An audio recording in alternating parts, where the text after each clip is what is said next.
पंचगंगा प्रदूषण मुक्तीसाठी सोमवारी इचलकरंजीचा पाणीपुरवठा रोखण्याचा इशारा. शिरोळ तहसीलदारांना आंदोलन अंकुशचं निवेदन. पंचगंगा नदीत सोडलं जाणारं प्रदूषित पाणी तातडीनं बंद करावं आणि प्रदूषणास कारणीभूत असलेल्या प्रोसेस युनिट्सवर कारवाई करावी, अन्यथा सोमवारी 15 जून रोजी इचलकरंजी शहराचा पाणीपुरवठा लोकशाही मार्गाने रोखण्यात येईल असा इशारा आंदोलन अंकुश संघटनेनं दिला. याबाबतचं निवेदन शिरोळ तहसीलदारांना देण्यात आलं. निवेदनात म्हटलं की पंचगंगा नदी प्रदूषणाचा सर्वाधिक फटका शिरोळ तालुक्याला बसतोय. गेल्या 3 महिन्यांपासून नदी प्रदूषणाविरोधात आंदोलन सुरू आहे. मात्र प्रशासनाकडून प्रभावी कारवाई होत नसल्यानं नदीकाठावरील नागरिकांचं आरोग्य धोक्यात आलं.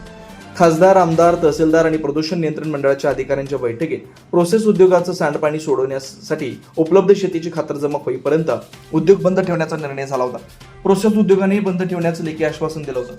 मात्र 2 जून रोजी सीईटीपीचे इलेक्ट्रिक पॅनल सील करण्यात आला असतानाही आणि 4 जूनच्या बैठकीत उद्योग बंद ठेवण्याचं ठरलं असतानाही 7 जून पासून सील काढून उद्योग सुरू करण्यात आल्याचा आरोप निवेदनात करण्यात आला. 5 जून रोजी झालेल्या पाहणीत करारपत्रातील शेती क्षेत्र आणि प्रत्यक्ष उपलब्ध क्षेत्रात मोठी तफावत आढळून आल्याचं नमूद करण्यात आलं. इचलकरंजी सीईटीपी प्रकल्प तात्काळ बंद करून उपलब्ध शेतीच्या आंदोलनकर्त्यांच्या उपस्थितीत शहानिशा करावी, अन्यथा 15 जून रोजी पंचगंगा काठावरील नागरिक इचलकरंजीचा पाणीपुरवठा रोखतील असा इशारा संघटनेनं दिला.